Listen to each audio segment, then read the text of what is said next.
शहर में बढ़ती हुई स्ट्रीट क्राइम की वारदातों से शहरी परेशान हो चुके हैं। आए रोज मुसल्लह मुलजमान कई शहरियों को नकदी, मोबाइल फोन और उनकी गाड़ियों समेत दीगर कीमती अशिया से महरूम कर देते हैं। इसी दौरान गुलशन इकबाल थाने के SHO ने पुलिस पार्टी के हमरा कार्रवाई करते हुए मुकाबले के बाद एक डाकू हसीना और उसके 3 साथियों को गिरफ्तार करके असला और दीगर सामान बरामद कर लिया है। कल इन्होंने हमारे इलाके से कोरा गाड़ी छीनी थी। मुद्दई ने बर वक्त पुलिस को इतला की और ट्रैकर कंपनी की मदद से हमने इनका पीछा किया। इनकाउंटर के बाद इनको गिरफ्तार कर लिया। इनसे पिस्टलें वगैरह मिली। ये गाड़ियाँ भी स्नैच करते हैं मुख्तलिफ इलाकों से, मुख्तलिफ थानों की हदूद से, और रॉबरीज भी करते हैं, जैसे शॉपिंग सेंटर हो गए या होटल्स हो गए, शॉप्स हो गई। खातून को बेसिकली ये सामने रखते हैं क्योंकि पुलिस ना रोक सके या पुलिस को डाज दे सके। खातून को अपने साथ गाड़ी में भी रखते हैं और खातून ही इनकी सरगना है, हशमत उनका नाम है, और घर में भी वही पना देती है इनको। उन्होंने ये ग्रुप, ये गैंग पूरा अपने पास रखा हुआ है। जो हजरात अपनी गाड़ियों में, जैसे ड्राइवर हैं, वो अपनी गाड़ियों में बैठे हुए हैं, गाड़ी खुली हुई है, ये पीछे से आते हैं, गाड़ी इनकी होती है, उतरते हैं उनकी गाड़ी को, गन पॉइंट पर उनको छीन के और ये फरार हो जाते हैं।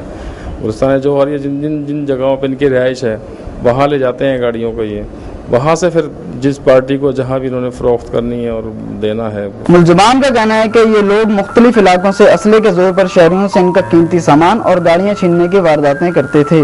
दूसरी जानिब शाह फैसल कॉलोनी थाने की पुलिस ने भी कार्रवाई करते हुए डाकू हसीना और इसके साथी को गिरफ्तार कर लिया, जबकि इनके 3 साथी फरार होने में कामयाब हो गए। मुलजमान घरों में डकैती की वारदातें करने में सरगर्म थे, जबकि डाकू हसीना और इसके साथी ने खुद को बेकसूर करने की कोशिश की। 2 दफा गई हूँ, बस इसके बाद नहीं गई मैं कभी, और ये भी मुझे पता नहीं था डकैती है या क्या है। सर, मेरे को असले के बारे में कुछ पता नहीं था। मेरे साथ कोई भी नहीं है, वो उन्हीं के साथी है, मेरे साथी कोई भी नहीं है। अगर मुझे पता तो मैं कभी भी नहीं जाती।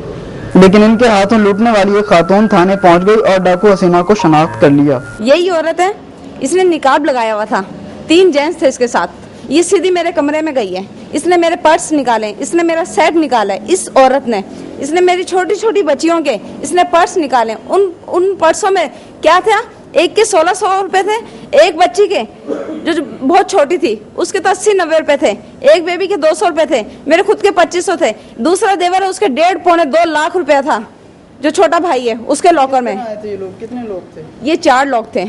एक ये लेडीज थी, इसके हाथों में मेहंदी लगी हुई थी, अभी भी लगी हुई है, पाँव में इसके मेहंदी लगी हुई थी, इसने नकाब लगाया हुआ था। बुध वाले दिन का वाकया है।